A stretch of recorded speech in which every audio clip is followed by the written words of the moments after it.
Hey there guys, we've got the Final Fantasy 15 Vision World, and in this video we're going to be getting a rank 1 with a dark team. The damage cap is only 25 billion, which shouldn't be too bad for veteran players to hit, and for newer players I will try to make various videos over the course of these 2 weeks to get multiple teams of damage capping, but we're going to start off with one of my best parties that I can make. So, Elespirus on turn 1 will do just Blood Slash and Absolute Mirror of Equity, because these deal damage to herself, and that's important to activate her killer buff. Hayo is just going to sing Zidane's Estimar on turn 1. Ayabrea will use Haste for the Mirage.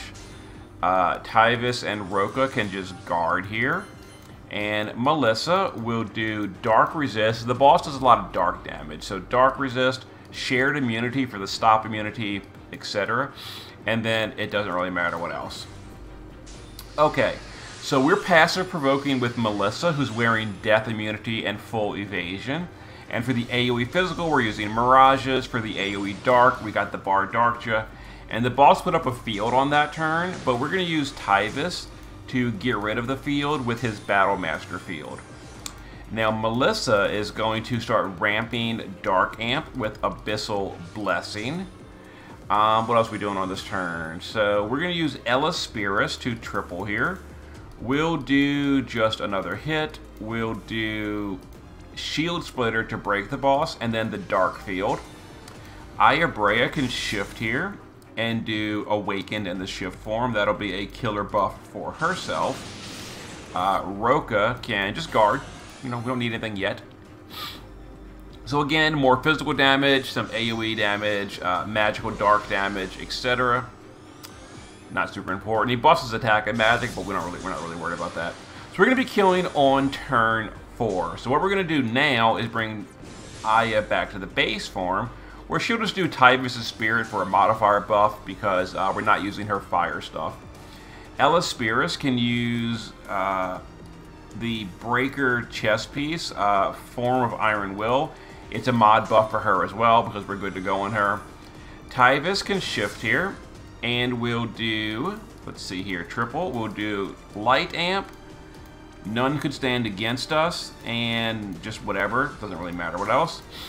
Roka will triple here. We'll do, let's see here, Elemental Burst Dark, Fill LB, just, you know, whatever.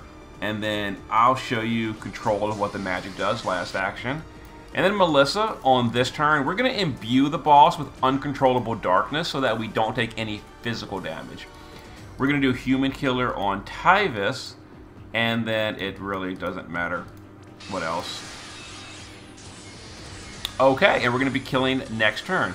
So Elespirus has a 250 Human Killer from her critical buff. Ayabrea buffed her own Human Killer by 250. We just gave 250 to Tyvis, and now we're going to give 250 again to Roka. So Human Killer on Roka. So the only one left in the cold is Hayo, who only has a 150, but that's fine. So Hayo's going to shift here and do the Shifted LB. SOB of Elespirus, Shifted LB of Ayabrea,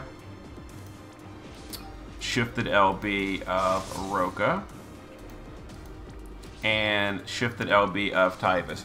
So we're going to be clicking Elespirus first in our chaining order. So Elespirus, Hayo, Aya, they're going to go first. We're going to wait just a moment, then we're going to send in Roka and Tyvis at the end of that. And that should be, if we did it properly, a 143 count chain score. And it should be 25 billion or better. I'm assuming a lot better. Let's see what we did. So the variance on this party is from anywhere from like 27 to 45. Very, very big variance on this party, but all we need is 25, which we did 34. So yeah, so even our absolute worst possible variance is still a damage cap with this party. So no matter what, you will always perfect score, because the minimum variance is 27 at worst case scenario, but we did 35. So there it is. So Roka, I do have damage calculations. I didn't actually open the window because after I heard the damage cap was so low, I'm like, who cares? But anyway, Roka did 8.3, Tyvis 7.6, Elisperis 3.5, Hayo 7.7, and Aya 7.3. And there was a huge overcap on the damage. Turn chart will be in the comments. We are now rank 1, and we're done for the week. Isn't that fun? Of course, I'll do more videos and all, though, but as far as new content, yeah, that's it. So I'll show you the party we used. There's no overcap human killer yet for Esper, so those don't really matter. For Melissa, passive provoke, death immunity, full evasion. Other than that, nothing really matters. I kind of overgeared her and all. None of this is important. Just full evasion, death immunity, etc. Roka, base form naked, because who cares? Shift form is right here. Damage versus humans, maxed on everything, using her own card. Tyvis, base form naked, who cares? Shift form. We're doing the LB damage. You could do the meteor build. I needed some of the chain with Roka, and Tyvis was easy to do it, and it didn't matter. We overcapped by so much. But there it is. We gave him the Richt card, because I don't have Squalls or anything.